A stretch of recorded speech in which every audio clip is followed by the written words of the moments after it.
नमस्कार साथियों, स्वागत है आपका अपने YouTube channel GS hub by DS sir में। तो कैसे हो आप लोग? उम्मीद करता हूँ आप सब अच्छे होंगे। आज की श्रृंखला में हम देखेंगे टॉप टॉप क्वेश्चन देखेंगे 20, और साथ ही पहले हम देख लेंगे आज एनालिसिस। ठीक है, एनालिसिस आज आपका पहले करवा देंगे। ठीक है, पहले आपका क्या होगा, आप आज होगा आपका पहले एनालिसिस। ठीक है, उसके बाद जो एनालिसिस से संबंधित क्वेश्चन परीक्षा में बार बार पूछे जा रहे हैं उनका हम अध्ययन करेंगे। ठीक है, उसके बाद आपके टॉप 20 क्वेश्चन रहेंगे जिनका अध्ययन करेंगे। पहले आज हम देख लेंगे एनालिसिस। सभी साथी एक बार से जुड़ जाएंगे और सेशन को शेयर कर देंगे दोस्तों में। ठीक है, एक बार सभी साथी शेयर कर देंगे सेशन को दोस्तों में, अच्छे से एक बार जुड़ जाएंगे सभी साथी। ठीक है, आज की इस वीडियो में हम क्या देखेंगे, एनालिसिस देखेंगे और टॉप 20 क्वेश्चन भी देखेंगे। ठीक है, चलते हैं आज के पहले क्वेश्चन की तरफ। देखो, आज आपके 25 जनवरी के सभी शिफ्टों में जो अभी तक क्वेश्चन पूछे गए हैं साथी, 25 जनवरी के सभी शिफ्टों में क्वेश्चन पूछे गए हैं, उनका आज एनालिसिस करेंगे। ठीक है, आज थोड़ी बारिश के कारण आपका लास्ट शिफ्ट का जो क्वेश्चन है वो ऐड नहीं हो पाए हैं। ठीक है, आज क्लास भी बनानी थी तो इसलिए दिक्कत आ रही थी, इसलिए लास्ट शिफ्ट जो थी आपकी 4th शिफ्ट, इसके क्वेश्चन ऐड नहीं हो पाए। ठीक है, सभी साथी एक बार से जुड़ जाएंगे, सेशन को शेयर कर देंगे। लगभग 3 शिफ्ट का आज हम एनालिसिस देखेंगे। ठीक है, 3rd शिफ्ट तक का जो एनालिसिस है उसको देखेंगे। सभी साथी एक बार से जुड़ जाएंगे। जिन साथियों को नहीं पता है कि प्रतिदिन शाम 7:30 बजे हमारी क्लास होती है, तो आप प्रतिदिन शाम 7:30 बजे हमसे जरूर जुड़ें। ठीक है, और जिन्होंने अभी तक चैनल को सब्सक्राइब नहीं किया है तो बगल में एक काली सी बटन है साथी, उसको दबा दीजिए। ठीक है, इसको दबाने से हमें मोटिवेशन मिलता है। ठीक है, जिससे हम आपके लिए और इस तरह की वीडियो लेकर आते रहेंगे। जीएस से संबंधित आपकी जो भी परेशानी है उसका निवारण होगा। ठीक है, इस चैनल पर। तो सभी साथी एक बार से चैनल को सब्सक्राइब कर देंगे। जो साथी नए हैं वो चैनल को सब्सक्राइब कर लेंगे और साथ ही शेयर कर देंगे। ठीक है, जिन्होंने अभी तक लाइक नहीं किया तो यार एक लाइक जरूर कर देना। ठीक है, एक लाइक और कर देना, इतना ही मांगते हैं आपसे और कुछ नहीं मांगते। ठीक है, आज का मोटिवेशन कोट जो आपको ऊर्जावान बनाएगा और मंजिल के प्रति जागरूक रखेगा। ठीक है साथी, देखो क्या कह रहा है, जिंदगी खेलती भी उसी के साथ है। क्या कह रहा है, जिंदगी खेलती भी उसी के साथ है। जो खिलाड़ी बेहतरीन होता है, दर्द सबके एक से है।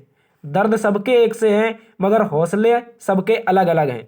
कोई हताश होकर के बिखर जाता है, कोई संघर्ष करके निखर जाता है। ठीक है साथी, आपको हताश होकर नहीं बैठना है। यदि आज आपका पेपर सही नहीं गया है तो आप अगले परीक्षा की तैयारी करने के लिए जुड़ जाएंगे। ठीक है, अगले परीक्षा की तैयारी में इतनी तेजी से जुटेंगे, जो आप अभी तक आपकी गलतियां हुई हैं उनको हताश होकर नहीं बैठना है। ठीक है, संघर्ष करके हमको क्या है, निखरना है और अपने माता पिता के सपने को पूरा करना है। ठीक है, जिंदगी वही कह रहा है कि जिंदगी खेलती उसी के साथ है जो खिलाड़ी बेहतरीन होता है। ठीक है, दर्द सबके एक से है मगर हौसले सबके अलग अलग।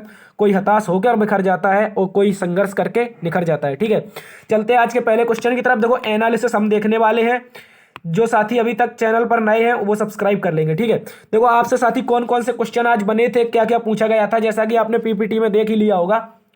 कह रहा है दक्कन के पठार से कौन सी नदी निकलती है। देखो इस तरह से कुछ 4 ऑप्शन थे साथी, 4 ऑप्शन। ठीक है, ABCD, इनमें से 3 नदियां दी गई थी जो दक्कन के पठार से निकलती हैं। इसके अलावा एक नदी दी गई थी जो दक्कन के पठार से नहीं निकलती है। ठीक है, इस तरह से क्वेश्चन आया था। तो आपको बताना है कि साथी कौन कौन सी नदियां निकलती हैं। तो आपको याद रखना है, एक तो गोदावरी, कौन साथी, गोदावरी नदी दक्कन के पठार से निकलती, कहां से, दक्कन के पठार से। इसके अलावा साथी आपकी निकलती है कौन सी, कावेरी। ठीक है, कौन निकलती है, कावेरी। इसके अलावा कौन निकलती है, कृष्णा। ठीक है, कृष्णा, इसको भी याद रखेंगे। कृष्णा के अलावा और नदियां भी हैं छोटी, वो इनकी जो सहायक है वो भी निकलती हैं। लेकिन ये 3 ऑप्शन थे। एक ऑप्शन आपका सतलुज करके था, सतलुज करके ऐसा कुछ था। ठीक है, ये आपका गलत था क्योंकि ये हिमालय से निकलती है। ठीक है, ये दक्कन के पठार से 3 नदियां निकलती हैं, इनको देख लेंगे अच्छे से। ठीक है, और अगला क्वेश्चन हमसे कह रहा है, क्या कह रहा है साथी, 1 मिनट, कह रहा है कि 8वीं पंचवर्षीय योजना का कार्यकाल क्या था। देखो, या तो साथी आपसे कार्यकाल पूछा था या प्रधानमंत्री या इसका उद्देश्य पूछा था। क्या पूछा था, या तो आपसे कार्यकाल या उद्देश्य या प्रधानमंत्री। ठीक है, देखो आपको बताना है कि साथी इसका कार्यकाल क्या था। तो आपको एक मैंने क्लास कराई थी पंचवर्षीय योजना की, उससे संबंधित जितने सारे क्वेश्चन बनते हैं प्रत्येक शिफ्ट में पंचवर्षीय योजना से क्वेश्चन आ रहा है, उस क्लास को आप लोग देख लेंगे। ठीक है, प्ले लिस्ट में जाकर देख लेंगे, पंचवर्षीय योजना से संबंधित एक क्लास है, इसको देखेंगे। 8वीं पंचवर्षीय योजना का कह रहा है कार्यकाल क्या था। तो आपको याद रखना है साथी 1992 से लेकर 1997 तक। ठीक है, कब तक, 1992 से लेकर 1997 तक इसका कार्यकाल रहा था। ठीक है, 8वीं पंचवर्षीय योजना का। और इसके समय प्रधानमंत्री कौन थे, तो आपको याद रखना है नरसिम्हा राव। कौन थे, नरसिम्हा राव। और बाद में कौन बन गए थे, उसके बाद बन गए थे नरसिम्हा के बाद अटल बिहारी वाजपेयी। कौन बन गए थे? अटल जी, ठीक है, अटल जी बन गए थे। यदि पूछे इसका उद्देश्य क्या था, तो हमें इसमें मानव संसाधन का विकास करना था। क्या साथी? मानव संसाधन का विकास करना था, ठीक है, मानव संसाधन का करना था, विकास करना था, इसका उद्देश्य था, ठीक है। और एक क्वेश्चन आपसे ये पूछा गया था कि जो आपका परमाणु होता है इसकी बाहरी कक्षा में कौन उपस्थित होता है। देखो साथी, आपको याद रखना है जो आपका परमाणु होता है, इस तरह से ये हो गया आपका परमाणु, ठीक है। इसके अंदर होता है प्रोटॉन प्लस न्यूट्रॉन। क्या होता है साथी? प्रोटॉन और न्यूट्रॉन। और इस तरह से इस बाहरी कक्षा में कौन गति करते हैं, ये आपको बताना। इलेक्ट्रॉन इस तरह से गति करते रहते हैं। क्या साथी? बाहरी कक्षा में इलेक्ट्रॉन गति करते रहते हैं। एक ये क्वेश्चन आपसे पूछा गया था। क्या पूछा गया था? इलेक्ट्रॉन आपके बाहरी कक्षा में गति करते रहते हैं। और आपको याद रखना है नाभिक जो होता है इसमें हमेशा क्या होता है? धनावेश होता है, ठीक है। क्या होता है? धनावेश। धनावेश का कारण क्या है साथी? धनावेश का तो आपको याद रखना है कि इसमें प्रोटॉन होता है। क्या होता है? प्रोटॉन, ठीक है। इसमें क्या होता है? प्रोटॉन। प्रोटॉन में क्या होता है साथी? धनावेश होता है, ठीक है। और न्यूट्रॉन का होता है ये उदासीन होता है, ठीक है। इसको याद रखना। यदि आपसे पूछ सकता है कि इलेक्ट्रॉन की खोज किसने की, साथी पूछ सकता है कि इलेक्ट्रॉन की खोज किसने की, तो आपको याद रखना है ईंट पर गौरव नाच है, ठीक है। ईंट पर नाच याद रखना है। ईंट से टी से क्या हो जाएगा? थॉमसन। क्या हो जाएगा साथी? आपको याद रखना है ई से हो जाएगा टॉमसन। इनकी खोज किसने की थी? इलेक्ट्रॉन की टॉमसन ने, यानी कि इन्हीं का नाम क्या था? थॉमसन था, ठीक है। और पर से हो गया प्रोटॉन। देखो रदरफोर्ड ने इसका सिद्धांत दिया था, इसका प्रकीर्णन किया था, लेकिन इसकी खोज नहीं की थी। इसकी खोज की थी गोल्डस्टीन ने। किसने साथी? गोल्डस्टीन ने क्या की थी? इसकी खोज की थी। इसको याद रखेंगे। इसके बाद आपको याद रखना है ईंट पर नाच, ना से हो गया आपका न्यूट्रॉन। क्या हो गया साथी? न्यूट्रॉन। यदि पूछे न्यूट्रॉन की खोज किसने की, तो आपको याद रखना है साथी इसकी खोज की थी चैडविक ने। किसने साथी? चैडविक के द्वारा। किसके द्वारा की गई थी खोज? तो आपको याद रखना है न्यूट्रॉन की खोज चैडविक ने की थी। आपसे पूछा था कि परमाणु की बाहरी कक्षा में कौन उपस्थित होता है, तो आपको याद रखना परमाणु की बाहरी कक्षा में इलेक्ट्रॉन उपस्थित रहते हैं। और इनमें क्या होता है? ये इसके ऋणावेश होता है इलेक्ट्रॉन में, और प्रोटॉन में क्या होता है? धनावेश होता है, ठीक है। और ये जो न्यूट्रॉन होता है ये आपका उदासीन होता है, ना तो इसमें धनावेश होता है ना ही ऋणावेश होता है, ठीक है। अगला क्वेश्चन आपसे पूछा था साथी कि परमाणु की सॉरी क्या पूछा था आपसे? पूछा था ओलंपिक 1952 में प्रथम पदक किसके द्वारा जीता गया था। जल्दी से बताएंगे। जो आपका 1952 का ओलंपिक हुआ था, सबसे पहले तो आपको याद रखना है ये हुआ कहाँ था, ये कहाँ आयोजन कहाँ हुआ था इसका। क्या साथी? आयोजन कहाँ हुआ था, ये आपसे पूछ सकता है, ठीक है। आपको बताना है साथी इसका आयोजन हुआ था हेलिंस्की पे। कहाँ पर? हेलिंस्की में, ठीक है। ठीक है साथी, कहाँ हुआ था? हेलिंस्की में इसका आयोजन हुआ था, ठीक है। इसमें क्या हुआ था? कुश्ती में केडी जाधव ने, किसने? कुश्ती में स्वतंत्र भारत का पहला पदक जो आया था वो कुश्ती में आया था, और केडी जाधव ने दिलाया था। कौन सा? केडी जाधव थे, ठीक है। केडी जाधव जी ने क्या दिलाया था हमको? तो इन्होंने दिलाया था साथी ब्रॉन्ज मेडल। कौन सा मेडल? Bronze medal. इसको अच्छे से याद रखेंगे। ब्रॉन्ज मेडल किसने दिलवाया था? तो याद रखना है केडी जाधव ने हमको ब्रॉन्ज मेडल दिलवाया था, ठीक है। और अगला क्वेश्चन आपसे पूछा था, देखो साथी ये क्वेश्चन मैंने कल ही क्लास में कराया था आपको, छत्तीसगढ़ के लोक नृत्य। क्या कराए थे? छत्तीसगढ़ के लोक नृत्य पूछा था आपसे। राउत नाचार लोक नृत्य किस राज्य का है, ठीक है। तो आपको याद रखना है ये छत्तीसगढ़ का। कहाँ साथी? छत्तीसगढ़ का। आपको कंफ्यूज नहीं होना, एक रऊफ होता है। क्या होता है? रऊफ कहाँ का है, तो साथी इसको याद रखना आपको, ये जम्मू एंड कश्मीर का है। कहाँ का? जम्मू एंड कश्मीर का। लेकिन आपसे क्या पूछा था? राउत कहाँ का है? छत्तीसगढ़ का, ठीक है। राउत के अलावा क्या है? पिंडवानी है आपका, पिंडवानी, ठीक है। पिंडवानी हो गया। पिंडवानी आपको करवाया था साथी कल। इसके अलावा आपको बताया था छत्तीसगढ़ का एक क्या बताया था? आदिवासी, ठीक है। आदिवासी यहाँ पर भी होता है और भगोरिया भी होता है, ठीक है। क्योंकि भगोरिया मध्य प्रदेश में भी होता है आपके छत्तीसगढ़ में, क्योंकि छत्तीसगढ़ जो है वो मध्य प्रदेश से ही अलग होकर बना है, ठीक है। तो भगोरिया मध्य प्रदेश और छत्तीसगढ़ में दोनों में हो जाएगा, ठीक है। इसको याद रखेंगे। इसके अलावा कुछ महत्वपूर्ण लोक नृत्य देख लेते हैं। जैसे आपसे पूछ सकता है कि मिजोरम, क्या पूछ सकता है? मिजोरम। ये अक्सर चर्चा में रहता है। आपको याद रखना है यहाँ पर होता है बम्बू डांस। क्या होता है साथी? Bamboo dance. इसी को क्या कहते हैं? जल्दी छाप के बता देंगे आप। इसी को चिरऊ डांस भी कहते हैं। क्या कहते हैं साथी? चिरऊ डांस, ठीक है। चिरऊ डांस किसे कहते हैं? इसी को कहते हैं। इसको याद रखेंगे। इसके अलावा आपसे क्वेश्चन पूछा गया था साथी, जो आपका फुटबॉल मैच होता है। देखो कल की शिफ्ट में आपसे पूछा गया था क्रिकेट से। क्या पूछा गया था? क्रिकेट की पिच। क्या पूछी गई थी? क्रिकेट की पिच। लेकिन आज क्या पूछा गया आपसे? फुटबॉल जो होता है इसके गोल पोस्ट की ऊंचाई क्या होती है साथी? क्या पूछा गया था? फुटबॉल के गोल पोस्ट की ऊंचाई क्या होती है? क्या पूछा था आपसे? फुटबॉल का जो आपका गोल पोस्ट होता है इसकी ऊंचाई कितनी होती है? आपसे ये पूछा था आज। कल क्रिकेट से पूछा था, आज फुटबॉल से। तो फुटबॉल से क्या पूछा था आपसे? फुटबॉल से आपको याद रखना है, इसमें पूछा था इसके गोल पोस्ट जो होता है इसकी ऊंचाई कितनी होती? तो इसकी ऊंचाई होती 2.44 मीटर। कितनी साथी? 2.44 मीटर, ठीक है। इसकी इतनी ऊंचाई होती है फुटबॉल के गोल पोस्ट की। यदि इसकी आपसे चौड़ाई पूछ ले साथी, चौड़ाई, तो आपको याद रखना है इससे 45 मीटर, कितनी साथी, 45 मीटर या 60 मीटर इसकी क्या होती है, चौड़ाई होती है, ठीक है। इसके अलावा इसकी आपसे लंबाई पूछ सकता है, क्या साथी, लंबाई, ठीक है। लंबाई बताना है आपको साथी इसकी कि 90 मीटर से साथी 91 या 90 मीटर से 120 मीटर तक ये लंबा हो सकता है फुटबॉल मैदान, ठीक है। ये इसको अच्छे से याद रखना है, ये क्वेश्चन आपसे आने वाले शिफ्टों में पूछ सकता है, ठीक है। अगले क्वेश्चन जो हमसे पूछे गए थे वो थे, देखो साथी, ये थे कि प्रथम 5वीं पंचवर्षीय जो योजना थी इसका मुख्य उद्देश्य क्या था। देखो प्रत्येक शिफ्ट में कोई ना कोई क्वेश्चन आपसे पंचवर्षीय योजना से पूछ रहा है, तो आपके लिए मैंने मोस्ट इंपोर्टेंट क्लास बनाई है, आप इसको देख लेंगे एक बार अच्छे से।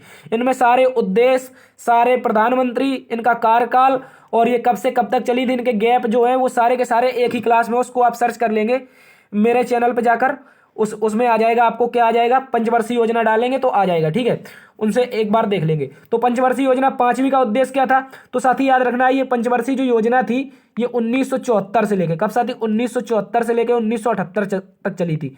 इस पर जोर दिया था, किस पर, तो बताना है, इस पर गरीबी हटाओ का जोर दिया था, किसका, गरीबी हटाने का, ठीक है। गरीबी हटाओ का नारा भी दिया गया था, इसमें क्या दिया गया था, गरीबी हटाओ का नारा भी दिया गया था। गरीबी उन्मूलन से संबंधित थी आपकी कौन सी योजना, 5वीं पंचवर्षीय योजना, ठीक है। और इसमें आपको क्या करना था, आत्मनिर्भरता प्राप्त करनी थी, क्या, आत्मनिर्भरता प्राप्त करनी थी। इसमें क्या करनी थी, आत्मनिर्भरता प्राप्त, किसमें, तो बताना है 5वीं पंचवर्षीय योजना में, ठीक है। इसके समय पीएम कौन था आपका, पीएम आपकी थी इंदिरा जी, कौन थी साथी, इंदिरा जी, इंदिरा गांधी जी कौन थी आपकी, पीएम थी इस समय। अगला क्वेश्चन कह रहा है साथी, अगला क्वेश्चन कह रहा है भारत में कुल कितने उच्च न्यायालय हैं। अभी तक जो आपके भारत में कुल उच्च न्यायालय हैं, यानी कि हाई कोर्ट पूछा था, भारत में हाई कोर्ट की संख्या कितनी है, ठीक है, हाई कोर्ट की संख्या कितनी है, तो आपको बताना है साथी 25 है, कितनी, 25। और साथी लेटेस्ट कौन है, लेटेस्ट आपको याद रखना है साथी कौन सा है, तो बताना है साथी ये लेटेस्ट है आपका अमरावती हाई कोर्ट, कौन सा, अमरावती हाई कोर्ट, ठीक है। अमरावती हाई कोर्ट ये कहाँ पर पड़ता है, तो आपको याद रखना है साथी आंध्र प्रदेश का है, कहाँ का, आंध्र प्रदेश का, ठीक है। ये लेटेस्ट है। यदि पूछे सबसे बड़ा हाई कोर्ट कौन सा है, सबसे बड़ा हाई कोर्ट, तो आपको याद रखना है साथी सबसे बड़ा हाई कोर्ट है आपका उत्तर प्रदेश का हाई कोर्ट, किसका, उत्तर प्रदेश का, भारत का नहीं बल्कि एशिया का सबसे बड़ा हाई कोर्ट है, ठीक है, उत्तर प्रदेश का जो हाई कोर्ट है, इसको याद रखेंगे। यदि पूछ ले आपका हाई कोर्ट का संबंध किस अनुच्छेद से है, तो याद रखना हाई कोर्ट आपका अनुच्छेद 214 से है। आर्टिकल 214 से किसका संबंध है, तो याद रखना हाई कोर्ट का, ठीक है। और हाई कोर्ट जो आपका रिट जारी करता है, क्या जारी करता है साथी, रिट, हाई कोर्ट जो आपकी रिट जारी करता है ये अनुच्छेद 226 के तहत जारी करता है, ठीक है, हाई कोर्ट। और यदि पूछे सुप्रीम कोर्ट किसके तहत, तो बताना है आर्टिकल 32 के तहत। आर्टिकल 32 को ही भीमराव अंबेडकर ने क्या कहा था साथी, भीमराव अंबेडकर ने इसी को क्या कहा था, तो आपको याद रखना है इसको आत्मा कहा था, ठीक है। आर्टिकल 32 को भीमराव अंबेडकर के द्वारा क्या कहा गया था, आत्मा कहा गया था। ये पूछे हाई कोर्ट रिट किसके द्वारा जारी करता है, तो आपको याद रखना है आर्टिकल 226 के तहत। और सुप्रीम कोर्ट किसके अंदर करता है, तो आपको याद रखना है आर्टिकल 32 के तहत, ठीक है। इसके अलावा साथी आपसे पूछ सकता है जो आपका, आपसे कुछ हाई कोर्ट है जो याद रख लेंगे, ठीक है। केरल का हाई कोर्ट जैसे पूछ सकता है ये आपसे कहाँ पर स्थित है, ठीक है, ये आपका कोच्चि में, ठीक है, कोच्चि में, कहाँ पर साथी, कोच्चि में, इसको याद रखेंगे। देखो हाई कोर्ट एक हो सकता है लेकिन उसकी खंडपीठ कई होगी, जैसे एक हाई कोर्ट है इसमें कई राज्य जुड़े हैं, जैसे कई राज्य जुड़े हैं। आप देख लीजिए मुंबई का जो हाई कोर्ट है, मुंबई का, महाराष्ट्र का जो आप हाई कोर्ट है, इसमें गोवा भी जुड़ा है, क्या है, गोवा जुड़ा है। लेकिन इसमें जो क्या होता है, इसकी सुनवाई जो होती है, हाई कोर्ट तो एक ही है लेकिन इसकी जो सुनवाई होती है कहाँ पर, खंडपीठ में हो जाती है, कहाँ पर, खंडपीठ में। जिस तरह से आप देखते हैं उत्तर प्रदेश की खंडपीठ कहाँ है, लखनऊ। इसके अलावा मध्य प्रदेश की खंडपीठ कहाँ है, ग्वालियर है, ठीक है। इस तरह से आप देख लेंगे। और तो मुंबई और गोवा की ये अलग अलग खंडपीठ है लेकिन हाई कोर्ट इनका एक ही है, मुंबई, इनकी खंडपीठ क्या है, अलग अलग है। इसी में आपका अंडमान, सॉरी वो दादरा और नगर हवेली जुड़ता है, क्या जुड़ता है, दादर और नगर हवेली इसी में जुड़ता है, ठीक है। इसको याद रखेंगे अच्छे से। तो हाई कोर्ट से संबंधित जितने भी प्रश्न थे वो सारे के सारे बता दिए, ठीक है। एक क्वेश्चन आपसे पूछा गया था साथी, 2018 में जो एशियाई खेल हुए थे इनका ध्वजवाहक कौन था। देखो सबसे पहले आपको याद रखना है इनका आयोजन कहाँ हुआ था साथी, आयोजन पूछे तो आपको याद रखना है इनका आयोजन हुआ था इंडोनेशिया में, कहाँ पर, इंडोनेशिया में, ठीक है, इंडोनेशिया में इनका आयोजन हुआ था, क्या हुआ था, आयोजन। और इसके ध्वजवाहक पूछे कौन था, इसका ध्वजवाहक तो बताना है उस समय भारतीय महिला हॉकी टीम की कप्तान कौन थी, जो वर्तमान में भारतीय महिला हॉकी टीम की कप्तान है, किसकी, हॉकी टीम की, ठीक है। यही उस समय क्या थी आपकी ध्वजवाहक थी। इनका नाम है साथी रानी रामपाल, क्या नाम है, रानी रामपाल, ठीक है। रानी रामपाल क्या है, ये आपकी इस समय क्या थी, ध्वजवाहक थी। ये क्वेश्चन आपसे पूछा गया था। एक साथी क्वेश्चन आया था आपसे, देखो ये तो एशियाई गेम्स हो गया। यदि पूछ ले आपसे बर्मिंघम, क्या पूछ ले, बर्मिंघम, ये कल पूछा गया था। क्या पूछा गया था? कॉमनवेल्थ। देखो कॉमनवेल्थ का इतिहास क्या है, ये 22वें नंबर के जो है साथी, ये कहाँ पर हुए हैं? बर्मिंघम में हुए, इंग्लैंड में, ठीक है, इंग्लैंड में। लेकिन इसके अलावा आपको याद रखना है साथी, इसके अलावा कॉमनवेल्थ की शुरुआत कब हुई थी? कॉमनवेल्थ गेम्स की CWG की इसकी शुरुआत कब हुई थी? तो आपको याद रखना है, इसकी शुरुआत हुई 1930 में। कब साथी? 1930 में। प्रत्येक 4 साल में एक बार इसका आयोजन होता है। और पहले वाले हुए थे हैमिल्टन कनाडा। कहाँ पर साथी? हैमिल्टन कनाडा में, ठीक है। पहले वाले कहाँ पर हुए थे? हैमिल्टन कनाडा में। और यह भी याद रखना है, कॉमनवेल्थ में भारत ने 1934 से भाग लेना प्रारंभ किया था। कब से? 1934 से, दूसरे ओलंपिक से, सॉरी दूसरे कॉमनवेल्थ से, ठीक है। इसको भी याद रखेंगे। आपसे पूछ सकता है फीफा। क्या पूछ सकता है साथी? फीफा। तो आपको बताना है, ये फीफा जो था, ये इसकी स्थापना हुई थी, फीफा की स्थापना 1904। कब हुई थी? फीफा की स्थापना 1904। फीफा में अक्षर 4, स्थापना 1904। इसको याद रखेंगे, एक अच्छी सी ट्रिक है, ठीक है। इसके अलावा यदि पूछ ले 22वां इसका आयोजन कहाँ हुआ है? देखो फीफा हो गया, कॉमनवेल्थ, ये एक ही बार शुरू हुए थे, ठीक है। कब शुरू हुए थे? 1930 में। इसका 22वां आयोजन कहाँ हुआ है? कतर में। कहाँ पर साथी? कतर में। इसको याद रखेंगे। इसको जीता किसने? यदि पूछ ले जीता किसने है, तो बताना अर्जेंटीना जीता। कौन जीता है? अर्जेंटीना, ठीक है। अर्जेंटीना इसको जीता है। कौन जीता है? अर्जेंटीना। किसको हराया है? तो याद रखना है, इसने फ्रांस को हराया। किसको साथी? फ्रांस को, ठीक है। अर्जेंटीना ने फ्रांस को हराया है। इसके अलावा आपसे क्वेश्चन पूछा गया था साथी, बीसीसीआई के प्रथम अध्यक्ष कौन थे? देखो क्या पूछा गया था, बीसीसीआई के प्रथम अध्यक्ष कौन थे? तो आपको याद रखना है, बीसीसीआई जो था साथी, इसके अपने प्रथम अध्यक्ष कौन थे? तो आपको बताना है साथी, प्रथम अध्यक्ष थे आपके ग्रांट गैवन। कौन थे साथी? ग्रांट गैवन, ठीक है। ग्रांट गैवन। कौन थे? ग्रांट गैवन। कब हुई थी इसकी स्थापना? तो बताना 1928 में, ठीक है। इसकी स्थापना हुई थी और तभी से ये अध्यक्ष बने थे 1933 तक। कब साथी? 1933 तक, ठीक है। ये अब पूछा आपसे प्रथम। यदि पूछ ले साथी आपसे, इसके प्रथम भारतीय अध्यक्ष कौन थे? ये तो थे इंग्लिश।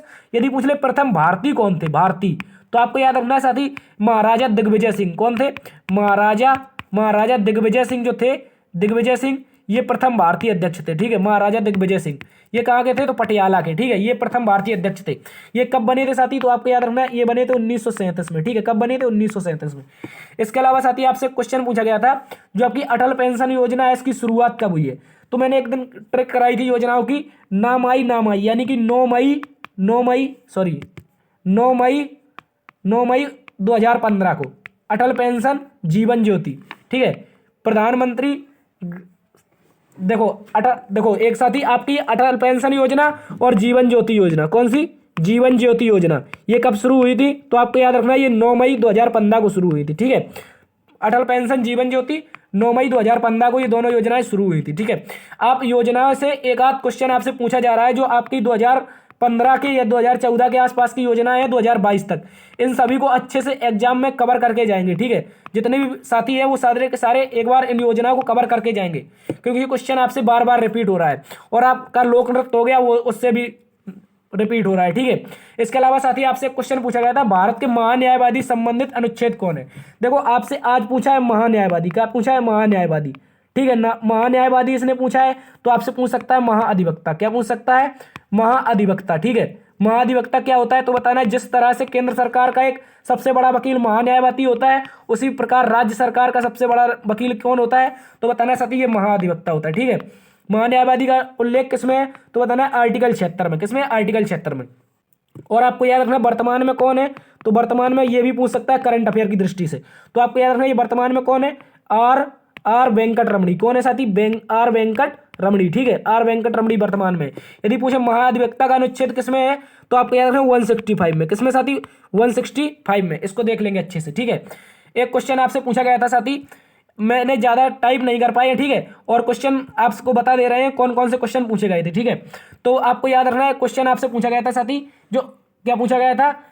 क्या पूछा गया? एक जनगणना से क्वेश्चन पूछा गया था साथी। जनगणना से, किससे? जनगणना से। 2011 की जनगणना के अनुसार एक क्वेश्चन पूछा गया था, ठीक है। और आपसे पूछा गया था आपका 42वां कॉन्स्टिट्यूशनल अमेंडमेंट। देखो क्या पूछा गया था? 42वां कॉन्स्टिट्यूशनल अमेंडमेंट। इसमें पूछा गया था साथी, जो आपका 42वां संविधान संशोधन था, इसके तहत कितने मौलिक कर्तव्य जोड़े गए थे? कितने मौलिक कर्तव्य, यानी कि फंडामेंटल ड्यूटी आपकी जोड़ी गई थी इसके तहत। तो आपको याद रखना है साथी, स्वर्ण सिंह समिति थी, स्वर्ण सिंह समिति थी। और इसमें कुल कितने जोड़े गए थे, तो आपको बताना है 10 जोड़े गए थे। कितने? 10। ठीक है, 10 मौलिक कर्तव्य। यदि पूछे साथी 11वां कब जुड़ा, 11वां, तो आपको याद रखना ये 86वां कॉन्स्टिट्यूशनल अमेंडमेंट हुआ था। कब साथी? 86वां जो आपका कॉन्स्टिट्यूशनल अमेंडमेंट हुआ था 2002 में। कब हुआ था? 2002 में। इसके तहत आपका 11वां मौलिक कर्तव्य जो शिक्षा से संबंधित था इसको भी जोड़ा गया था। ठीक है, इसको याद रखेंगे। स्वर्ण सिंह समिति की सिफारिश पर 10 मौलिक कर्तव्य जोड़े गए थे 42वां संविधान संशोधन 1976 के तहत। ठीक है, इसको अच्छे से याद रखेंगे, इनको अच्छे से याद रखेंगे। देखो ये तो था आज का एनालिसिस, और जो संबंध आपसे परीक्षा की दृष्टि से संबंधित क्वेश्चन बन सकते हैं वो क्वेश्चन मैं आपके लिए लेकर आया हूं आज। ठीक है, जो आपकी परीक्षा में पूछने की संभावना है, ठीक है, उस तरह के क्वेश्चन मैं आपके लिए लेकर आया हूं। तो सभी साथी जुड़े रहेंगे। क्या है साथी? सभी साथी जुड़े रहेंगे। जो आप आगामी दिनों में आपकी परीक्षा है उनके लिए ये क्वेश्चन बहुत महत्वपूर्ण साबित होंगे। ठीक है, इन सभी को याद रखेंगे। देखो साथी, आपसे क्वेश्चन पूछा गया था, जो एक क्वेश्चन है, ये क्वेश्चन आपसे पूछ सकता है क्योंकि ये इंपॉर्टेंट है। किसकी दृष्टि से? तो आपको याद रखना है शिक्षा की दृष्टि से। शिक्षा की दृष्टि से मोस्ट इंपॉर्टेंट क्वेश्चन, इसको याद रखेंगे। ठीक है तो आपसे ये क्वेश्चन पूछ सकते हैं क्योंकि भारत में क्या पूछ रहा है कि नालंदा विश्वविद्यालय की निर्माण किसके शासनकाल में हुआ था। जो आपका नालंदा विश्वविद्यालय है इसका निर्माण किसके शासनकाल में हुआ था? तो साथी आपको याद रखना है इसका निर्माण हुआ था किसके शासनकाल में? कुमारगुप्त के। किसके साथी? कुमारगुप्त के। ठीक है, इसको याद रखेंगे अच्छे से। कुमारगुप्त के शासनकाल में 450 से, कब से साथी? 450 से 470 एडी के मध्य, 470 एडी के मध्य किसका निर्माण हुआ था? तो बताना है नालंदा विश्वविद्यालय का। ठीक है, इसको याद रखेंगे साथी। यदि पूछ ले आपसे भानुगुप्त, तो आपको याद रखना है एक एरड़ अभिलेख। क्या साथी? एरड़ जो आपका अभिलेख है इसमें क्या मिलता है? आपको बताना है सती प्रथा का उल्लेख मिलता है। सर्वप्रथम सती प्रथा का उल्लेख कहां मिला था? तो आपको याद रखना है एरड़ अभिलेख में। ठीक है साथी, कहां पर मिला था?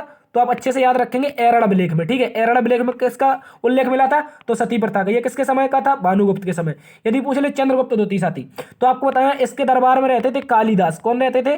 कालिदास। ठीक है, कालिदास किसके दरबार में रहते थे? तो चंद्रगुप्त द्वितीय के दरबार में। यदि पूछे पुलकेशन द्वितीय साथी, तो आपको याद रखना पुलकेशन द्वितीय ने 618 में, कब साथी? 618 में हर्षवर्धन से एक युद्ध लड़ा था। किससे? हर्षवर्धन से एक युद्ध लड़ा था जिसमें पुलकेशन द्वितीय की क्या हुई थी? जीत हुई थी। ठीक है, और ये कहां पर लड़ा गया था? तो बताना ये नर्मदा तट पर था साथी, नर्मदा तट पर।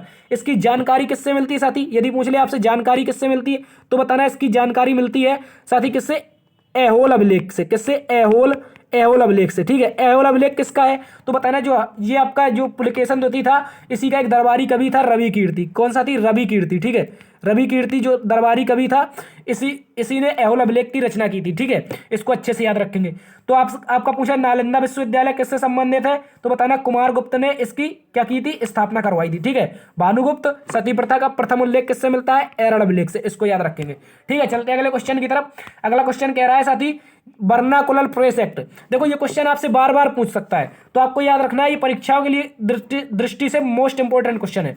कह रहा है वर्नाकुलर प्रेस एक्ट है जो 1878 का वायसराय कौन सा वायसराय था जिसके शासनकाल में वर्नाकुलर प्रेस एक्ट आया था? जल्दी सभी साथी छाप के बताएंगे।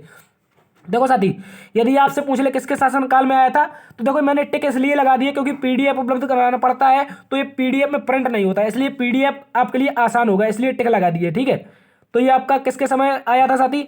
आपको याद रखना है लिटन के समय। किसके? लिटन के समय। ठीक है, लिटन के समय क्या आया था? आपका वर्नाकुलर प्रेस एक्ट। ठीक है, इसको अच्छे से याद रखेंगे। यदि पूछ ले रिपन कौन था, तो साथी याद रखना है रिपन कौन था, आपको बताना है, जल्दी से कमेंट बॉक्स में छाप देंगे। देखो वर्नाकुलर प्रेस एक्ट क्या था, तो आपको याद रखना है जो भारत की पत्रिकाएं थी, क्या थी? पत्र थे, पत्रिकाएं थी, इनको सीमित करने के लिए यानी इनको बैन लगाने के लिए क्या आया था? वर्नाकुलर प्रेस एक्ट आया था। ठीक है, तो आपको याद रखना है साथी जो आपको वर्नाकुलर प्रेस एक्ट आया था इसके तहत पहली जो पत्रिका थी, पहली पत्रिका थी कौन सी थी? जल्दी से बताएंगे छाप के, कौन सी पहली पत्रिका थी जिसका क्या हुआ था? बैन हुआ था। ठीक है, तो आपको याद रखना है इसमें पहली पत्रिका थी साथी सोमनाथ। कौन थी?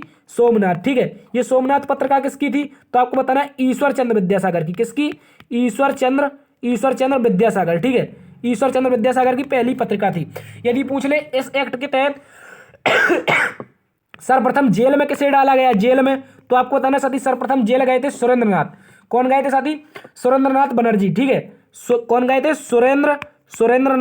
सुरेंद्रनाथ बनर्जी पहली बार इस एक्ट के तहत जेल गए थे। ठीक है, यदि पूछ ले मेयो, क्या साथी आपसे पूछ सकता है मेयो, तो आपको याद रखना है जो मेयो था इसके शासनकाल में पहली बार जनगणना हुई थी। ठीक है, पहली बार जनगणना किसके शासनकाल में हुई थी? पहली बार जनगणना तो 1872 में, ठीक है, 1872 में पहली जनगणना जो हुई थी मेयो के शासनकाल में हुई थी। यदि पूछे केनिन, तो आपको याद रखना साथी, केनिन जो था आपका ये पहला वायसराय था। कौन था? पहला वायसराय। स्वतः जो आपका 1857 की क्रांति हुई थी, इसके बाद जो आपका गवर्नर जनरल का पद था कंपनी का, इसको समाप्त कर दिया था, शासन पहुंच गया था क्राउन के हाथ में। किसके साथी? क्राउन के हाथ में, ठीक है।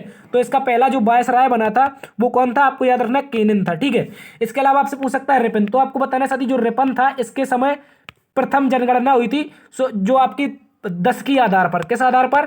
10 की आधार पर। प्रत्येक 10 वर्ष में जो आपकी जनगणना होती है ये रिपन के कार्यकाल में शुरू हुई थी, ठीक है। इसके अलावा साथी आपको याद रखना है जो आपका महान विभाजक वर्ष था, क्या था? महान विभाजक वर्ष। इसमें जनगणना बढ़ने की बजाय घट गई थी, तो वो कौन था? 1921 का। इसको याद रखें, 11 से 21 वाला, ठीक है। चलते अगले क्वेश्चन की तरफ। अगला क्वेश्चन साथी कह रहा है जो लौह और रक्त की नीति थी ये किस सुल्तान ने अपनाई थी? जल्दी से बताएंगे, जो लौह रक्त की नीति थी ये किस सुल्तान ने अपनाई थी?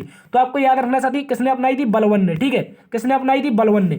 यदि पूछ ले अलाउद्दीन खिलजी, तो आपको बताना है इसकी बाजार नियंत्रण प्रणाली थी। कौन थी? बाजार नियंत्रण जो प्रणाली थी इसकी बहुत फेमस थी, क्योंकि ये कहता था यदि बाजार में आपने 1 ग्राम का धोखा किया है, आपने किसी व्यक्ति के साथ 1 ग्राम का धोखा किया है, तो वह दुकानदार 1 ग्राम आपको क्या देगा? मांस देगा निकाल के अपने शरीर से, ठीक है। इसलिए इसकी बाजार नियंत्रण प्रणाली बहुत फेमस थी। यदि पूछे इल्तुतमिश, तो आपको बताना है इसके समय क्या हुई थी? एकता प्रथा हुई थी। एकता प्रथा प्रारंभ। एकता प्रथा का मतलब था साथी इसमें सैनिकों को भूमि का एक टुकड़ा दिया जाता था नौकरी के बदले, ठीक है। नौकरी के बदले क्या दिया जाता था? तो आपको बताना है एकता प्रथा में नौकरी के बदले सैनिकों को एक भूमि का टुकड़ा दिया जाता था, ठीक है। इसके अलावा इसने क्या शुरू किया था? तो इसके समय था चालीसा दल। क्या साथी? चालीसा दल, ठीक है। आगे चलकर चालीसा दल को समाप्त किसने किया था? तो बलबन ने, ठीक है। यदि पूछे बहलोल लोधी, तो आपको बताना साथी जो बहलोल लोधी था ये लोधी वंश का संस्थापक था। किसका? लोधी वंश का संस्थापक था, ठीक है। लोधी वंश का अंतिम बादशाह कौन था? तो बताना इब्राहिम लोधी। कौन था? इब्राहिम लोधी। ये पानीपत के प्रथम युद्ध में हार गया था और भारत में मुगल वंश की स्थापना हो गई थी, ठीक है। चलते अगले क्वेश्चन की तरफ साथी। अगला क्वेश्चन कह रहा है साइमन कमीशन भारत कब आया था? जल्दी सभी साथी छाप के बताएंगे जो आपका साइमन कमीशन था ये भारत कब आया था। देखो साइमन कमीशन का यदि गठन पूछ ले, क्या पूछ ले? गठन कब हुआ था? तो याद रखना है 1927 में। लेकिन भारत कब आया था? तो याद रखना है 1928 में, ठीक है। 1928 में, मार्च 1928 में ये भारत आया था, ठीक है। इसी के विरोध में लाला लाजपत राय, कौन थे साथी? लाला लाजपत राय, ठीक है। लाला लाजपत राय, इन्होंने क्या किया था साथी? इन्होंने विरोध कर रहे थे पंजाब में, तो इनकी सर में सर में लाठी लगने से क्या हो गई थी? मृत्यु हो गई थी। और मृत्यु से पहले इन्होंने कहा था मेरे सर में लगी एक एक लाठी अंग्रेजी शासन में ताबूत की कील साबित होगी, ठीक है। वही हुआ था साथी। यदि पूछे 1919, तो बताना इसमें आया था साथी रॉलेक्ट एक्ट। क्या आया था? रॉलेक्ट एक्ट। इसी के रॉलेक्ट जो एक्ट था आपका, इसी के विरोध में, रॉलेक्ट एक्ट के विरोध में क्या हुआ था? जलियांवाला बाग हत्याकांड हुआ था। यदि पूछे 1932, तो आपको याद रखना है साथी इसमें 2 चीजें हुई थी इंपॉर्टेंट। एक तो आपका आया था सांप्रदायिक पंचायत। क्या आया था? सांप्रदायिक पंचायत आया था, रैमजे मैकडोनाल्ड लेकर आया था। क्योंकि इसमें क्या हुआ था? हरिजन भाइयों के लिए आपका अलग से निर्वाचन क्षेत्र स्थापित करना था। और एक आपका हुआ था, इसी के बाद गांधी जी ने कर दिया था हड़ताल, तो आपको हुआ था पूना पैक्ट। क्या हुआ था साथी? पूना पैक्ट। इसको याद रखेंगे। पूना पैक्ट कब हुआ था? 1932 में। रैमजे मैकडोनाल्ड कब लाया था ऐसे सांप्रदायिक पंचायत को? तो याद रखना है 16 अगस्त को। कब लाया था? 16 अगस्त 1932 में, ठीक है। लेकिन यदि पूछे साथी ये आपका पूना पैक्ट कब हुआ था, तो याद रखना है साथी 24 सितंबर। कब हुआ था? 24 सितंबर को, ठीक है। 24 सितंबर 1932 को क्या हुआ था? पूना पैक्ट। इसको याद रखेंगे। चलते अगले क्वेश्चन की तरफ। अगला क्वेश्चन साथी कह रहा है कि कामागाटा मारू घटना किस सन में हुई थी? जल्दी से बताएंगे सभी साथी। यदि साथी आपसे पूछ ले 1913, तो आपको बताना है इस समय क्या हुआ था? गदर पार्टी की स्थापना हुई थी। किसकी? गदर पार्टी। कहां हुई थी? तो बताना यूएसए के सैन फ्रांसिस्को में। कहां पर? जो आपका फ्रांसिस्को है, ठीक है, सैन फ्रांसिस्को। एक आपको याद रखना है जो सैन फ्रांसिस्को है ये यूएसए के किस में है? पश्चिमी में है। इसको याद रखना है क्योंकि ये क्वेश्चन आपसे पीसीएस में पूछा गया था, पश्चिमी में है, ठीक है। पीसीएस में आपसे क्वेश्चन पूछा गया था को जो सैन फ्रांसिस्को है ये अमेरिका के किस क्षेत्र में स्थित है? तो पश्चिमी क्षेत्र में है, ठीक है। इसको याद रखेंगे। यदि पूछे कामागाटा मारू घटना क्या थी, तो बताना साथी एक जहाज था, इसकी घटना हुई थी कब? ये जहाज था जापान का, इसकी घटना हुई थी 1914 में, ठीक है। ये कनाडा जा रहा था लेकिन वापस आकर कहाँ? कलकत्ता में आ गया। तो इसके सैनिक जो थे इनको अंग्रेजों ने गिरफ्तार करके फांसी दे दी थी, ठीक है। ये घटना हुई थी, जहाज से संबंधित थी ये घटना। इसको याद रखेंगे। यदि पूछे 1918, तो आपको बताना है इसमें हुआ था, क्या हुआ था? इसमें अहमदाबाद मजदूर आंदोलन हुआ था। अहमदाबाद मजदूर मिल, ठीक है, अहमदाबाद मजदूर मिल। और इसी समय क्या हुआ था, प्रथम विश्व युद्ध भी समाप्त हो गया था, ठीक है, प्रथम विश्व युद्ध भी 1918 में समाप्त हो गया था। ये चला था 1914 से 1918 तक, ठीक है। और अहमदाबाद मजदूर मिल आंदोलन, जिसमें गांधी जी ने पहली बार भूख हड़ताल की थी। क्या पहली बार भूख हड़ताल किसमें की थी, तो याद रखना साथी, पहली बार भूख हड़ताल आपकी की थी गांधी जी ने, कब, अहमदाबाद मजदूर मिल आंदोलन। और 1916 क्या है, तो आपको याद रखना है आरसी मजूमदार। कौन थे, आरसी मजूमदार, ठीक है, मजूमदार। इनके समय क्या हुआ था साथी, तो आपको याद रखना है आरसी मजूमदार के समय क्या हुआ था, ये इसमें नरमदल जो 1907 में अलग हुए थे, नरमदल गरमदल, इनका हो गया था विलय। और कांग्रेस और मुस्लिम लीग का भी क्या हुआ था, सलाह हो गई थी, ठीक है, यानी कि समझौता हो गया था। चलते अगले क्वेश्चन की तरफ। अगला क्वेश्चन कह रहा है महात्मा गांधी हो गए, यहाँ पर हो गए आपके महात्मा गांधी, ठीक है, महात्मा गांधी जी नहीं होंगे, यहाँ पर महात्मा गांधी हो गए, ठीक है, महात्मा गांधी, इनको याद रखेंगे, राष्ट्रपिता महात्मा गांधी। महात्मा गांधी जी ने पोस्ट डेटेड चेक किसे कहा था, देखो साथी ये घटना थी 1942 की, कब की थी, 1900 क्या कब की घटना थी, तो आपको याद रखना 1942 की ये घटना थी। इसमें क्या था, अंग्रेजों ने क्रिप्स मिशन भेजा था भारत में, भारत छोड़ो आंदोलन चल रहा था, तो इन्होंने भेजा था क्रिप्स मिशन, ठीक है। क्रिप्स मिशन में क्या था, इन्होंने, सॉरी, भारत छोड़ो आंदोलन नहीं चल रहा था, क्रिप्स मिशन आया था। तो आपको बताना है, जब अंग्रेजों ने भारतीयों से कहा कि आपको क्रिप्स मिशन के तहत आप हमारा द्वितीय विश्व युद्ध में सहयोग कीजिए, हम आपको विश्व युद्ध के बाद आज़ाद कर देंगे। इसी तरह अंग्रेजों ने 1914 से 18 में भी किया था। इससे भारतीय हो गए थे जानकार। तो भारतीयों ने क्या कहा, इसको कहा था पोस्ट डेटेड चेक। किसने कहा था, वो भी महात्मा गांधी जी ने, ठीक है, क्योंकि ये एक ऐसी चेक है जिसकी कोई तारीख ही नहीं है, कब इसको हम ले पाएंगे, ठीक है। तो अंग्रेज हमेशा धोखा देते थे, तो इसको क्रिप्स मिशन था, ठीक है, 1942 में इसको गांधी जी ने क्या कहा था, पोस्ट डेटेड चेक। लेकिन आपको याद रखना, जो क्रिप्स मिशन था ये एक सदस्यीय था। ये मोस्ट इंपोर्टेंट क्वेश्चन है, कैसा, एक सदस्यीय मिशन कौन था, क्रिप्स मिशन।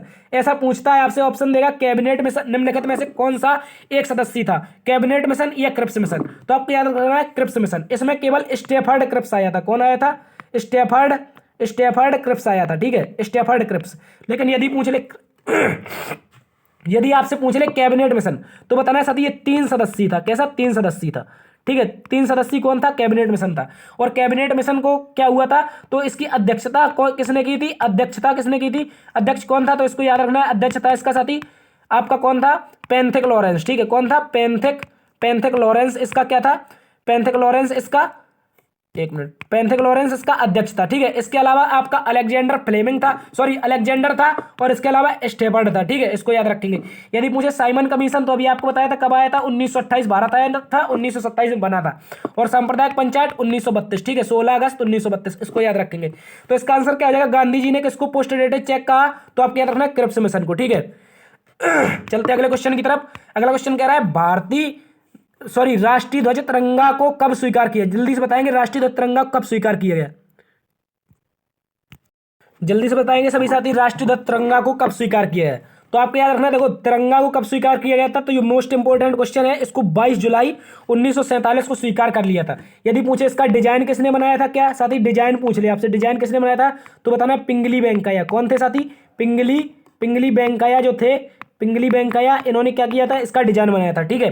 इसके अलावा आपसे पूछे 24 जनवरी 1950, तो आपको याद रखना है इसमें राष्ट्रगान क्या साथी, राष्ट्रगान के अलावा क्या, राष्ट्रगीत, इन दोनों को कब अपनाया गया था, राष्ट्रगान राष्ट्रगीत को 24 जनवरी 1950, ठीक है। 26 जनवरी 1950 कल के दिन हम क्या बने थे, गणतंत्र बने थे, ठीक है। इसके अलावा 22 जनवरी 1947 में क्या हुआ था, इस दिन प्रस्तावना को क्या हुआ था, प्रस्तावना को संविधान सभा ने स्वीकार किया था। किसको, प्रस्तावना को संविधान सभा ने कब स्वीकार किया था, 22 जनवरी 1947, ठीक है। यदि पूछे राष्ट्रीय ध्वज कब बना था, तो साथी आपको याद रखना है राष्ट्रीय ध्वज जो था आपका 22 जुलाई 1947 को स्वीकार किया गया था, ठीक है। यदि पूछ ले आपसे कब बना था, तो बताना है 22 जुलाई 1947, ठीक है। इसका आंसर क्या हो जाएगा, 22 जुलाई 1947। चलते हैं अगले क्वेश्चन की तरफ। अगला क्वेश्चन कह रहा है भारत की पहली जो लोकसभा थी, इसके पहले स्पीकर कौन थे, जल्दी से बताएंगे सभी साथी, जो आपकी पहली लोकसभा थी इसके पहले स्पीकर कौन थे। तो आपको याद रखना है साथी, इसके पहले स्पीकर थे जीवी मावलकर। क्या कौन थे साथी, जीवी मावलकर, ठीक है। इन्हीं का नाम क्या था साथी, गणेश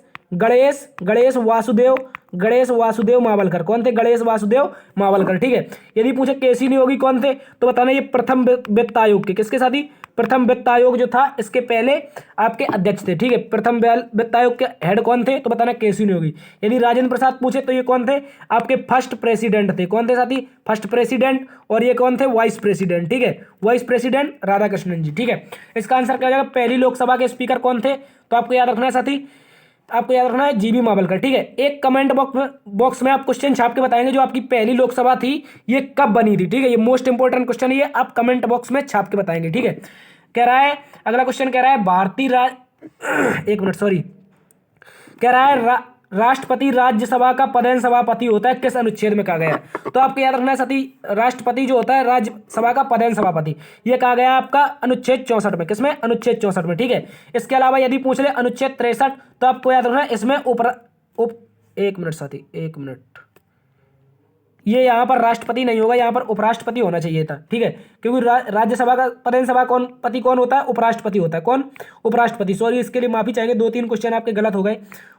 उपराष्ट्रपति क्या होता है? उपराष्ट्रपति क्या होता है? राज्यसभा का पदेन सभापति होता है। ठीक है। उपराष्ट्रपति आपका राज्यसभा का पदेन सभापति होता है। किस अनुच्छेद के तहत? अनुच्छेद 64 के तहत। ठीक है। इसको याद रखेंगे, अनुच्छेद 64 के तहत उपराष्ट्रपति जो होता है राज्यसभा का पदेन सभापति होता है। कह रहा है किस अनुच्छेद में कहा गया है, तो 64 में। यदि पूछे 63, तो बताना है इसमें भारत का एक उपराष्ट्रपति होगा, इसका उल्लेख है। ठीक है। उपराष्ट्रपति किसमें होगा, तो अनुच्छेद 63 में। यदि पूछे 71 में साथी, तो आपको याद रखना है जो राष्ट्रपति उपराष्ट्रपति का चुनाव होता है इससे विवाद होता है, जो विवाद संबंधी निपटारा है, ये अनुच्छेद 71 में है। ठीक है। इसके अलावा पूछे 75 में, तो बताना है इसमें प्रधानमंत्री है। ठीक है। बहुमत दल का जो नेता होगा भारत का प्रधानमंत्री बनेगा। ठीक है। इसको याद रखेंगे। तो क्या कह रहा है? उपराष्ट्रपति राज्यसभा का पदेन सभापति होता है किसमें? अनुच्छेद 64 में। ठीक है। चलते अगले क्वेश्चन की तरफ। अगला क्वेश्चन कह रहा है साथी, भारत में उल्लिखित मौलिक अधिकार किस देश से लिए गए? जल्दी से बताएंगे, जो भारत में उल्लिखित मौलिक अधिकार है ये किस देश से लिए गए? तो आप सभी को याद रखना है जो आपके मौलिक अधिकार किस देश से लिए गए हैं, ये आपके लिए गए यूएसए से। कहां से? यूएसए। यूएसए का मतलब अमेरिका से। ठीक है। संयुक्त राष्ट्र अमेरिका। इसके अलावा आपको याद रखना है जो आपके मौलिक अधिकार है, मौलिक अधिकार है, इनको कहते हैं मैग्ना कार्टा। क्या कहते हैं साथी? Magna carta. ठीक है। मैग्ना कार्टा किसे कहते हैं, तो आपको याद रखना मौलिक अधिकारों क्या कहते हैं? Magna carta. ठीक है। मैग्ना कार्टा क्या था, तो बताना है 1215 में इंग्लैंड के राजा द्वारा जनता को कुछ अधिकार दिए गए थे, उनको क्या कहा गया था? Magna carta. ठीक है। इसी प्रकार जो हमारा संविधान है जो हमें मौलिक जो अधिकार देता है उसको क्या कहेंगे? Magna carta. ठीक है। और अधिकार किसके तहत देता है, तो मौलिक अधिकारों के तहत। ठीक है। कनाडा से क्या लिया गया था, तो बताना है अवशिष्ट सूची। किससे साथी? अवशिष्ट सूची किससे ली गई थी? अवशिष्ट सूची, तो आपको बताना है अवशिष्ट सूची कनाडा से। और किस अनुच्छेद में है? 248 में। ठीक है। इसमें ऐसे कानून होते हैं जो स्वतंत्रता के समय नहीं थे, वो वर्तमान में आ गए हैं। ठीक है। इसके अलावा पूछे इंग्लैंड, तो आपको बताना है साथी इंग्लैंड से हमने क्या लिया है? प्रधानमंत्री का पद लिया है। इसके अलावा लोकसभा के अलावा राज्यसभा के अलावा डीएम, इस तरह की जो बहुत सारी चीजें हमने इंग्लैंड के संविधान से ली है। ठीक है। रसिया से क्या लिया है, तो बताना है हमने फंडामेंटल ड्यूटी कहां से ली है? फंडामेंटल ड्यूटी ये रसिया से ली है, यानी कि मौलिक कर्तव्य। ठीक है। इनको याद रखेंगे, अनुच्छेद 51 में आपके मौलिक कर्तव्य। ठीक है। तो याद रखना है इसको। अगला क्वेश्चन कह रहा है साथी, जो आर्थिक रूप से कमजोर वर्ग हैं, आर्थिक रूप से कमजोर वर्ग ईडब्ल्यूएस के लिए 10% आरक्षण का प्रावधान किस संविधान संशोधन के तहत किया गया है? तो आपको याद रखना है जो आपका ये संविधान संशोधन था साथी, ये था 103वां। कौन सा? 103वां। ठीक है। इसको याद रखेंगे। 103वां संविधान संशोधन जो आर्थिक जनरल के लोग होते हैं, किसके? जनरल के। ठीक है। जनरल के, सामान्य वर्ग के, जो आर्थिक रूप से कमजोर हैं, ठीक है, धन के मामले में कमजोर हैं, इनको सरकार नौकरी में 10% आरक्षण देगी। किसमें? तो नौकरी में। ठीक है। नौकरी में 10% आरक्षण कौन देगा? सरकार देगी। ठीक है। ये किसके तहत किया गया है? 103वां के तहत। ठीक है। 104 में क्या है साथी, इसमें जो आपकी SC/ST का रिजर्वेशन है, क्या है? SC/ST का रिजर्वेशन 10 वर्ष के लिए बढ़ा दिया गया। क्या किया गया? 10 वर्ष के लिए बढ़ा दिया गया। और इसके अलावा इसमें क्या किया, जो आपका एंग्लो इंडियन था, क्या साथी? एंग्लो इंडियन था, एंग्लो इंडियन, इनको क्या कर दिया? समाप्त कर दिया। ठीक है। इनके पद को क्या किया? समाप्त कर दिया। ठीक है। इसके अलावा पूछे 105वां संविधान संशोधन क्या है, तो आपको याद रखना 105वां संविधान संशोधन है कि 102वां जो संविधान संशोधन था आपका SC/ST से संबंधित, इसमें क्या था? इसमें SC/ST का प्रावधान था, केंद्र सरकार तय करती थी कौन लोग SC/ST में होंगे। तो आपको बताना है इसमें अब राज्य सरकार तय कर सकेगी। क्या? राज्य सरकार। ये भारत का लेटेस्ट संविधान संशोधन है, इसकी डेट जारी हुई थी 2021 में। कब? 2021 में 18 अगस्त को। ठीक है। 18 अगस्त को इसकी डेट जारी हुई थी, इसको याद रखेंगे। यदि मुझे 99 कॉन्स्टिट्यूशनल अमेंडमेंट, तो बताना ये है NJAC। ठीक है। क्या है साथी? NJAC, इसको याद रखेंगे NJAC। इसका मतलब क्या होता है साथी? इसका मतलब होता है नेशनल जुडिशरी अपॉइंटमेंट कमीशन। देखो जो आपके इसमें सुप्रीम कोर्ट में कॉलेजियम व्यवस्था चलती है उसके स्थान पर क्या लाए थे? NJAC लाए थे, ठीक है सरकार 2014 में, लेकिन सुप्रीम कोर्ट ने इसे क्या कर दिया? नकार दिया था, ठीक है। चलते हैं अगले क्वेश्चन की तरफ। अगला क्वेश्चन कह रहा है ग्रेट डिवाइडिंग रेंज पर्वत श्रृंखला किस देश में स्थित है? जल्दी से बताएंगे। जो ग्रेट डिवाइडिंग रेंज है, ये पर्वत श्रृंखला है आपकी, ये किस देश में स्थित है? तो आपको याद रखना है ये ऑस्ट्रेलिया में, ठीक है। कहां पर? ऑस्ट्रेलिया में, ठीक है। इसको याद रखेंगे। यदि पूछ ले अर्जेंटीना में क्या है, तो आपको बताना ये दक्षिण अमेरिका की सबसे ऊंची चोटी है। यहाँ पर कौन? माउंट एकांगुआ। कौन सी है? माउंट एकांकगुआ, ठीक है। माउंट एकांकगुआ कहां पर है?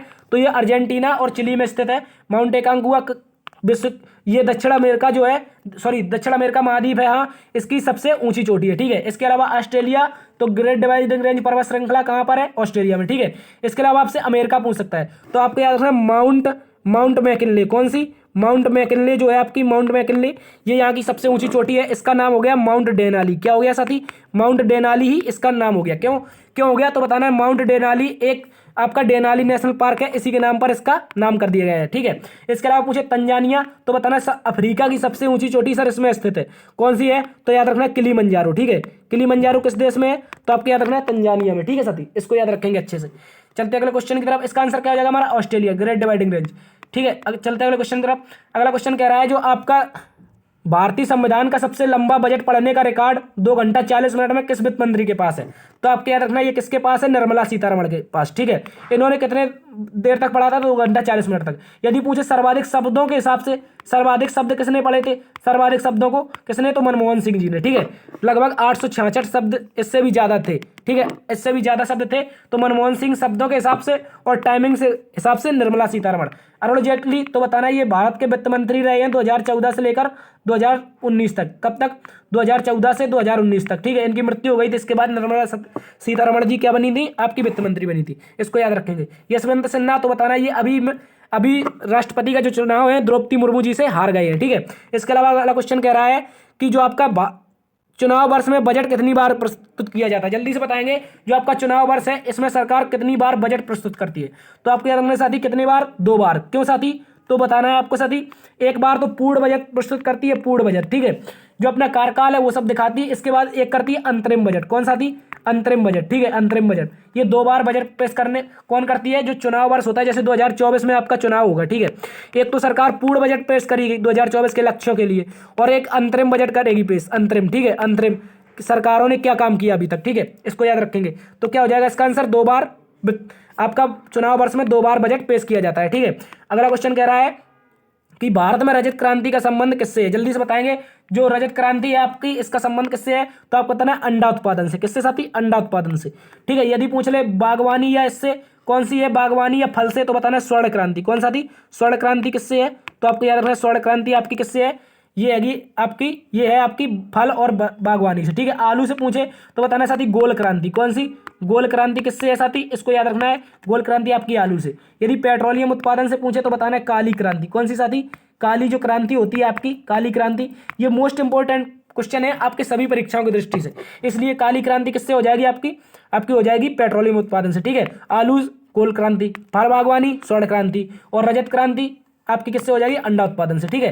चलते अगले क्वेश्चन की तरफ। अगला क्वेश्चन कह रहा है भारत में किस पंचवर्षीय योजना में परमाणु ऊर्जा के उत्पादन को बढ़ावा दिया गया था? जल्दी से बताएंगे। जो आपकी परमाणु ऊर्जा है इसका बढ़ावा किस पंचवर्षीय योजना में दिया गया था? देखो जो आपके भाभा जी थे, कौन थे? भाभा। इनकी मृत्यु कहां पर हुई थी? एक पर्वत श्रृंखला है यूरोप में, ठीक है, इसमें इनकी मृत्यु हो गई थी। इससे पहले 1963 में इन्होंने क्या किया था? सॉरी 1963 या 61 था, समय इसको देख लेंगे। इन्होंने कहा था नेहरू जी से कि आप हमें आज्ञा दें, आप यदि आज्ञा दें तो हम क्या करेंगे? हम भारत को परमाणु संपन्न बना देंगे मात्र 18 माह में, ठीक है, 18 माह में। ये समय कब का था? तो आपको बताना है साथी ये 1961 का या 1962 का समय था, ठीक है। तो क्या हुआ था? ये चले गए अमेरिका जाना था इनको, तो इन्होंने शायद अमेरिका नहीं जाना था, इनको जाना था जिनेवा, ठीक है। जिनेवा जाते समय इनकी एक प्लेन क्रैश में मृत्यु हो गई थी। तो 1962 के समय कौन सी योजना चल रही थी साथी? 1962 के समय बताइए कौन सी योजना चल रही थी? देखो पहली तो 51 से लेकर 56 थी, फिर 56 से लेकर 61 थी, फिर 61 से लेकर 65 थी, ठीक है, 61 से लेकर सॉरी 66 थी, कौन सी 61 से लेकर 66। तो कौन सी पंचवर्षीय योजना हो जाएगी परमाणु ऊर्जा बनाने के लिए? तो आपको बताना है साथी, परमाणु ऊर्जा बनाने के लिए कौन सी योजना हो जाएगी आपकी? तृतीय पंचवर्षीय योजना। ठीक है, परमाणु शक्ति के लिए भारत को संपन्न करना था, तो कौन सी योजना आपको याद रखना है? आपको हो जाएगी ये कौन सी? तृतीय पंचवर्षीय योजना। इसी में आपका राजस्थान में, कहां पर? राजस्थान में पहला परमाणु संयंत्र खोला गया था। कहां पर? राजस्थान में। राजस्थान में कौन सा है? जल्दी छाप के बता देंगे आप। राजस्थान में कौन सा परमाणु संयंत्र है? तो आपको याद रखना साथी, यहाँ पर है रावत भाटा। कौन सा? रावत भाटा। ठीक है, रावत भाटा। ये किसके सहयोग से बना था? तो बताना भाभा जी के सहयोग से। कौन थे? भाभा। ठीक है, इनको याद रखेंगे। प्रथम पंचवर्षीय योजना 1951 से लेकर 56, हेरल्ड डोमर मॉडल। ठीक है। द्वितीय पंचवर्षीय योजना महालनोबिस मॉडल 1956 से लेकर 61। ठीक है। इसके अलावा पांचवी पंचवर्षीय योजना ये हो जाएगी 1974 से लेकर के 1978। इसमें क्या था?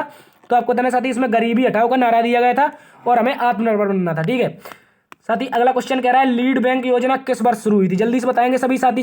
जो आपकी लीड बैंक योजना थी ये कब शुरू हुई थी? जल्दी सभी साथी छाप के बता देंगे।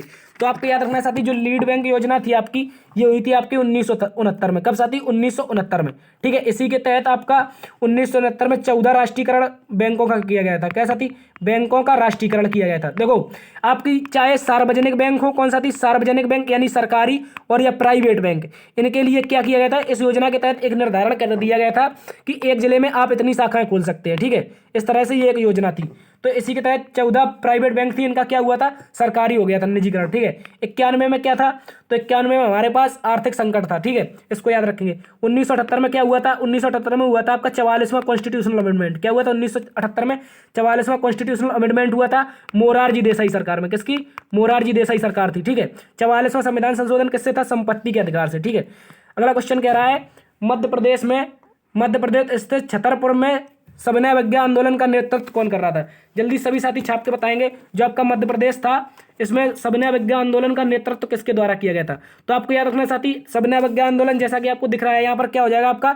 डाकू मंगल सिंह। कौन हो जाएगा? डाकू मंगल सिंह। ठीक है, यहाँ पर मध्य प्रदेश के छतरपुर में किसका नेतृत्व कर रहे थे? तो सविनय अवज्ञा आंदोलन का। ठीक है, इसको याद रखेंगे, मोस्ट इंपोर्टेंट क्वेश्चन है। किसका नेतृत्व कर रहे थे? तो आपको याद रखना है सविनय अवज्ञा आंदोलन का कौन कर रहे थे? आपके ये कर रहे थे आपके कौन थे? तो आपको याद रखना है डाकू मंगल सिंह। कहां पर? छतरपुर में। यदि पूछ ले आपसे के लंपड़ ये कहां पर नेतृत्व कर रहे थे? तो आपको बताना के लंपड़ आपके कर रहे थे केरल में। कहां पर? केरल में। ठीक है साथी, यहाँ पर के लिखा है तो यहाँ भी के हो गया। ठीक है, केरल में के लंपड़। यदि पूछे गौरनेल्यू ये कौन थी? ये बताना आपको जदोनांग थे, एक आपके क्रांतिकारी थे जदोनांग। ठीक है, जदोनांग इनकी 14 वर्षीय पुत्री थी। कौन थी? 14 वर्षीय पुत्री। ठीक है, इनकी मृत्यु के पश्चात मणिपुर में आपके कहां पर साथी? आपके मणिपुर में। कहां पर साथी? मणिपुर में इन्होंने क्या किया था? सविनय अवज्ञा आंदोलन का नेतृत्व किया था। ठीक है, 14 वर्ष की अवस्था में। तो इनको पंडित नेहरू जी ने रानी को उपाधि दी थी। किसकी साथी? रानी को उपाधि किसको दी थी? गौरनेल्यू को। ठीक है, गोपाल चंद्र बसु कहां से कर रहे थे? तो याद रखना उड़ीसा से। ठीक है साथी, उड़ीसा से गोपाल चंद्र बसु आपका नेतृत्व कर रहे थे। ठीक है, इसको याद रखेंगे अच्छे से।